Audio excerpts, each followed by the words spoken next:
I'm 85 years old, and I just figured out the one question that could have saved me 60 years of my life. And nobody ever told me to ask it. My name is William. Most people call me Bill. I've been alive for 85 years, and for most of that time, I thought I had everything figured out. I had the career, the family, the house, the respect. I did everything right, according to the rule book. But 3 years ago, sitting alone in my living room at 82 years old, I asked myself one simple question, and the answer broke me. Then it rebuilt me into someone I should have been my whole life. That question was this: if I died tomorrow, would the person I became be the person I actually wanted to be? Not the person my parents wanted, not the person society expected, not the person I thought I should be, but the person I truly wanted to be deep down. And the answer was no. Hell no. I'd spent 82 years building a life that looked good from the outside, but felt empty on the inside. I'd become someone I didn't even like. And I'd done it so gradually, so automatically, that I never stopped to question whether this was actually what I wanted. Let me tell you how I got there, because I see the same patterns in everyone around me. I see people making the same mistakes I made, living on autopilot, following scripts written by other people. And I need you to understand how easy it is to waste your entire life without even realizing it. I was born in 1940, grew up in Pennsylvania, working class family. My father worked in a steel mill. My mother stayed home with us kids. 3 boys, I was the middle one.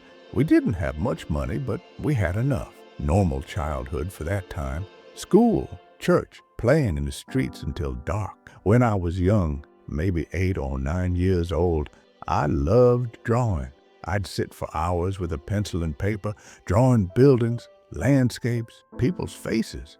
My teacher told my parents I had talent, said maybe I could study art when I got older. My father shut that down immediately.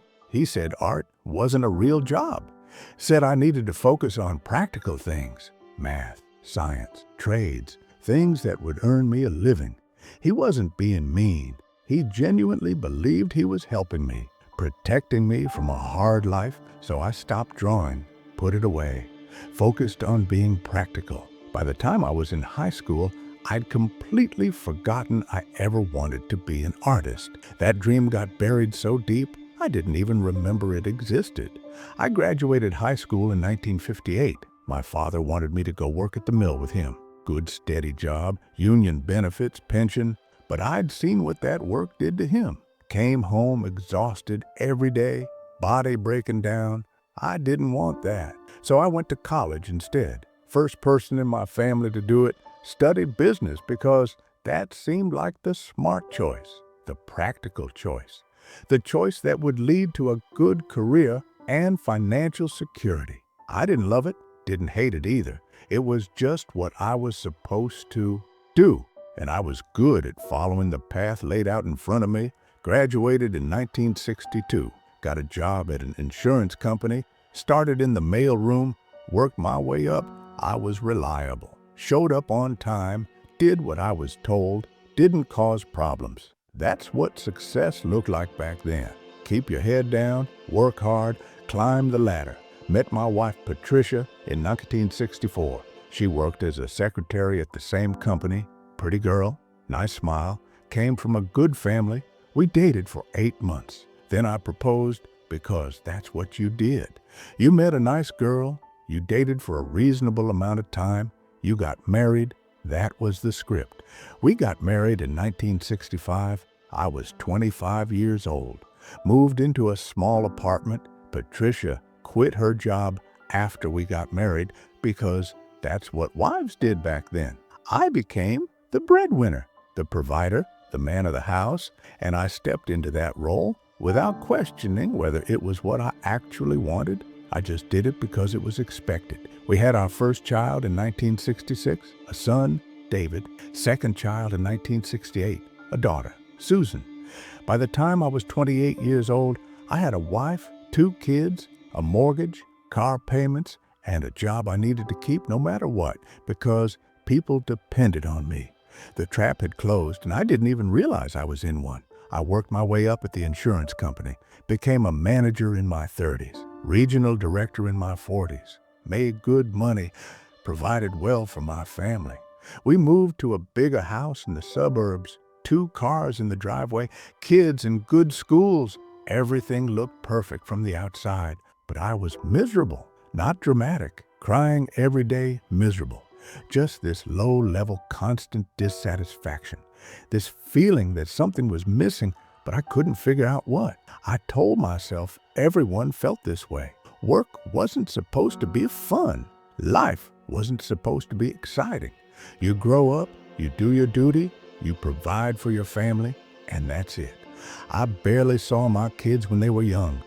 I was working 60, 70 hours a week, left before they woke up, came home after they were in bed. Weekends I was exhausted, just wanted to watch television and be left alone. Patricia handled everything at home. I was a stranger in my own house. David and Susan grew up without really knowing me. I was the guy who paid the bills and sometimes showed up to important events, but I wasn't present, wasn't engaged, wasn't really a father in any meaningful way.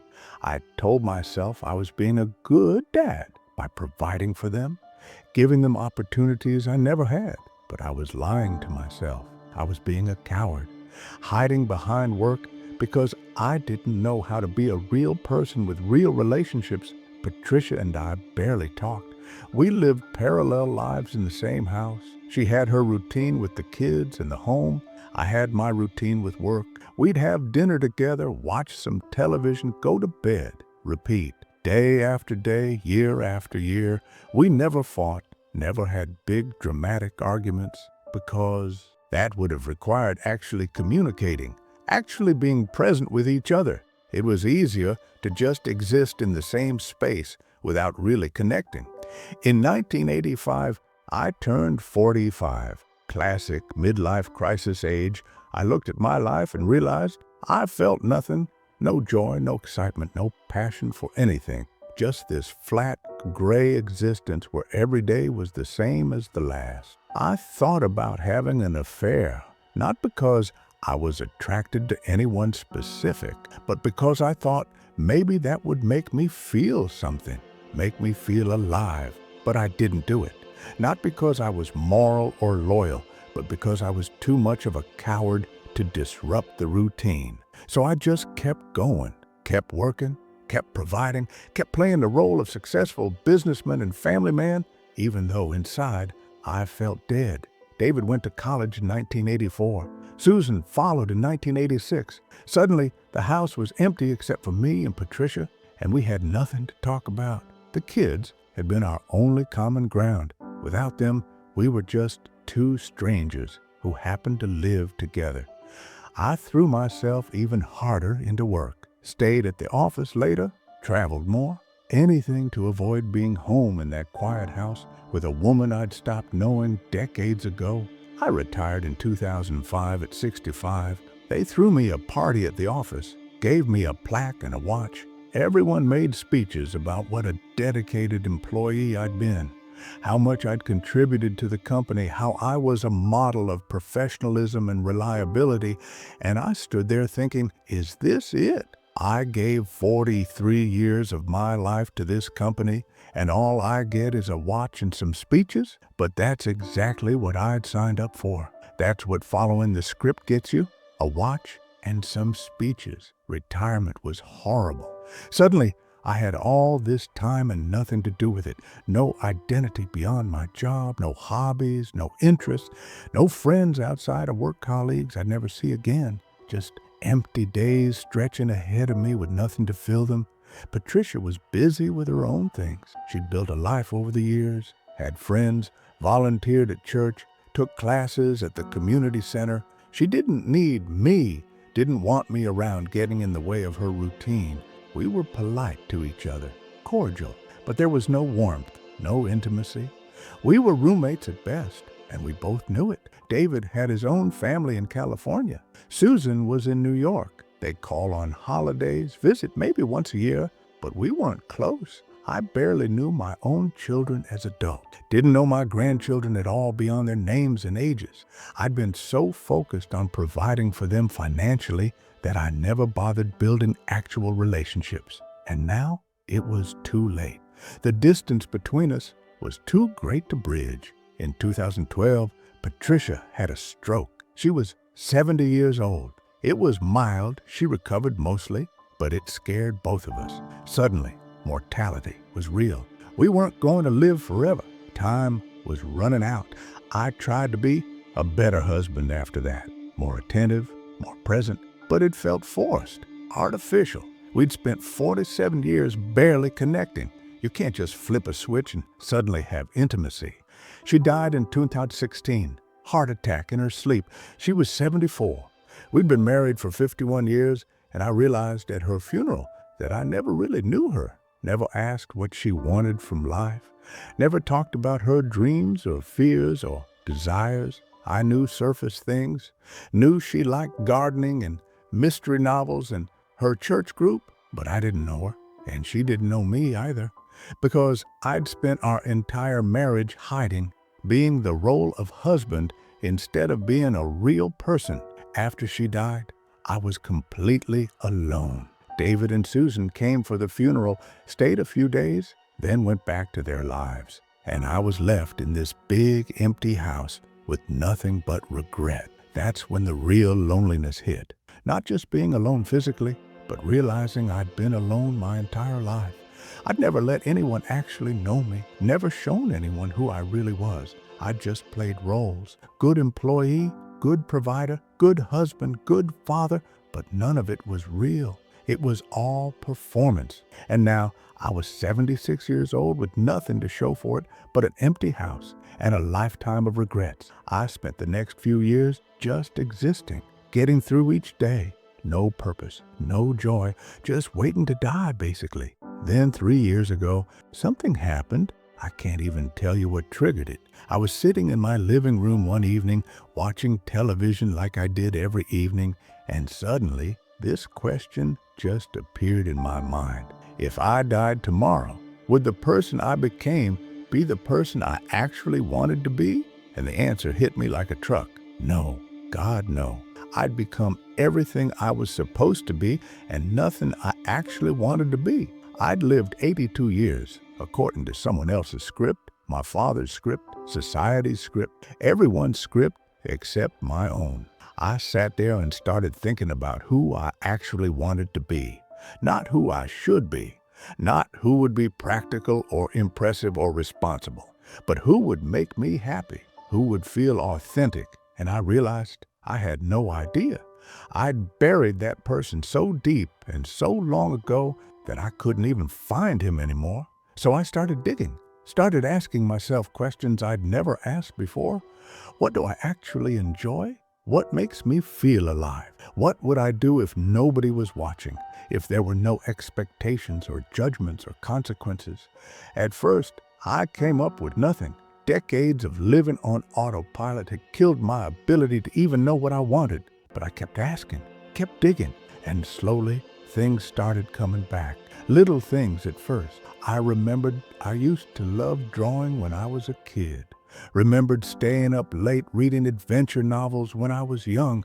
Remembered wanting to travel but never doing it because it wasn't practical. I thought about the version of myself I'd buried at 8 years old when my father told me art wasn't a real job.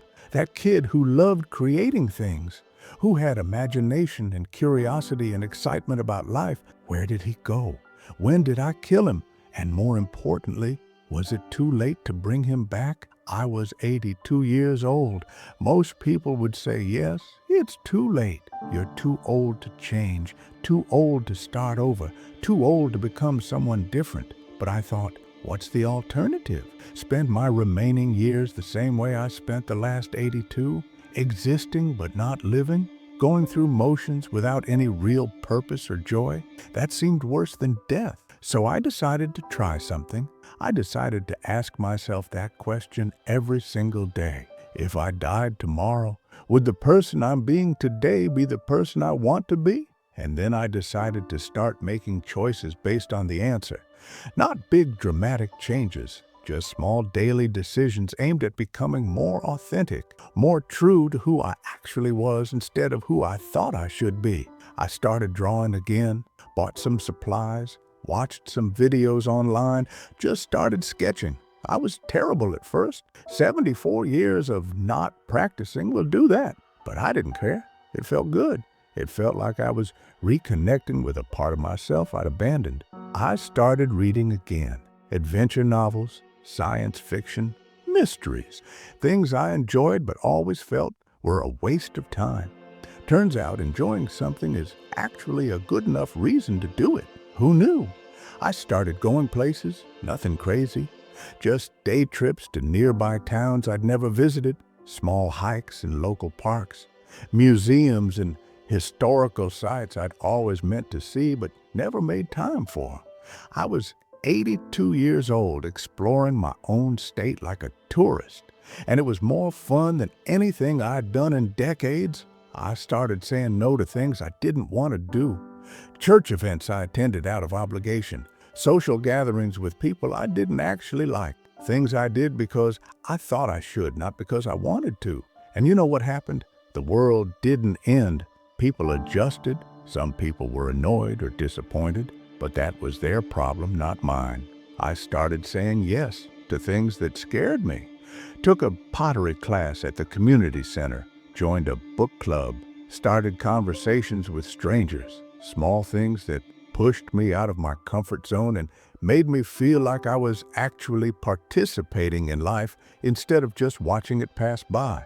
And slowly, over months and then years, I started to feel different, started to feel like a real person instead of a role, started to feel alive in a way I hadn't since I was a child. I'm 85 years old now. I've been living this way for 3 years, and I'm happier now than I was at any point in the previous 82 years. Not because my circumstances are better. I'm still old, still alone, still dealing with a body that's breaking down, but I'm finally being myself, finally living according to my own values instead of everyone else's expectations. And the regret is crushing, because I could have had this my whole life. Could have been this person at 25 instead of 82. Could have had real relationships based on authenticity instead of performance. Could have pursued work I actually cared about instead of just climbing a ladder I didn't want to be on. I wasted 82 years being who I thought I should be, and I can never get those years back. But here's what I want you to understand. You still have time. I don't care how old you are or how far down the wrong path you've gone.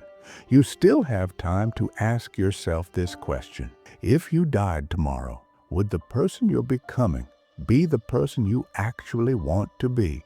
And if the answer is no, you need to change course. Not eventually, not when circumstances are better, not when you have more money or more time or fewer responsibilities. Now, today, this moment. Because here's the truth nobody wants to face. You're going to die. Maybe tomorrow, maybe in 50 years, but it's coming. And when it does, all that's going to matter is whether you lived as yourself or as someone else's idea of who you should be. I spent my whole life worried about what other people thought, what my father would think, what my wife would think, what society would think, what my boss would think. And you know what? None of them actually cared that much. They were all too busy worrying about their own lives. I sacrificed my authenticity for approval I never actually got. I played it safe and ended up with nothing but regret. Don't do what I did. Don't wait until you're 82 years old to start asking whether you're living the right life. Ask now. Ask every single day. And have the courage to change course when the answer is no. I think about who I could have been if I'd asked this question at 20 or 30 or 40. I could have pursued art, could have built real relationships, could have traveled, could have taken risks, could have lived according to my own values instead of just following the script. I could have been someone I actually liked instead of someone I barely recognized. But I didn't. I was too scared, too concerned with doing things the right way, too focused on security and approval and meeting expectations. And I lost myself in the process. The saddest part is how common this is. I look at people around me and I see the same pattern everywhere. People living on autopilot, following scripts written by their parents, their culture, their generation, never stopping to ask whether this is actually what they want.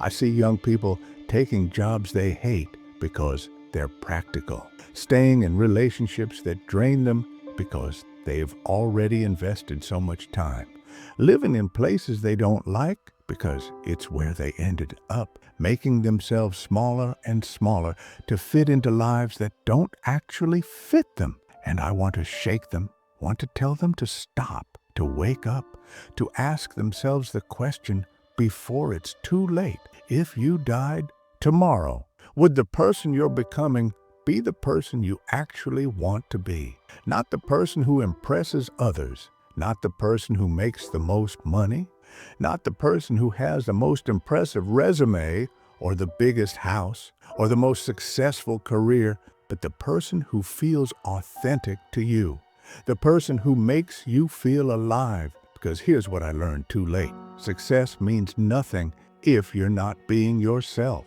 All the money and status and respect in the world doesn't matter if you're living as someone you're not. You can have everything society tells you to want and still feel empty inside. I had the career, had the family, had the house, had the respect, and I was miserable because none of it was based on who I actually was. It was all based on who I thought I should be, and that's no way to live. That's just a slow death spread out over decades. So ask yourself the question. Really ask it. Don't give the easy answer or the answer you think you should give. Dig deep. Be honest. If you died tomorrow, would you be satisfied with the person you became? And if the answer is no, figure out who you actually want to be. Not who your parents want you to be. Not who society says you should be. Not who would be most impressive or most successful or most practical, but who would make you feel like yourself. Then start moving in that direction. Not perfectly, not all at once. Just start. Make small choices every day that align with your authentic self instead of your performance self. Stop doing things just because you think you should. Stop saying yes to things you don't want to do. Stop making yourself smaller to fit into spaces that weren't designed for you. Start doing things that make you feel alive. Start saying no to obligations that drain you. Start taking up space as your real self instead of your acceptable self. It won't be easy. People will be confused. Some will be angry. You'll face judgment and criticism and pressure to go back to playing your role. But that's the price of authenticity, and it's worth paying. Because the alternative is spending your whole life being someone else and then dying with the regret of never having been yourself. I'm 85 years old. I have maybe 5 or 10 years left if I'm lucky. And I'm spending them being myself for the first time in my life. Drawing, reading, exploring, saying what I actually think, doing what I actually want, being who I actually am. And it's terrifying and difficult and lonely sometimes, but it's real, it's mine, it's authentic. And I would give anything to have had this 60 years ago, to have asked the question when I was 25 instead of 82, to have had the courage to be myself when I still had time to build a whole life around it. You have that time. You have that opportunity. Don't waste it the way I did. Don't wait until you're old and running out of time to start living as yourself. Ask the question now. If you died tomorrow, would the person you're becoming be the person you actually want to be? And if the answer is no, change course. Not eventually, now. Because time is shorter than you think, and regret is heavier than you can imagine. And living as someone else for your whole life is a tragedy you can still avoid. I can't get my 82 years back, but you can still save yours. Subscribe if this made you think differently about your life.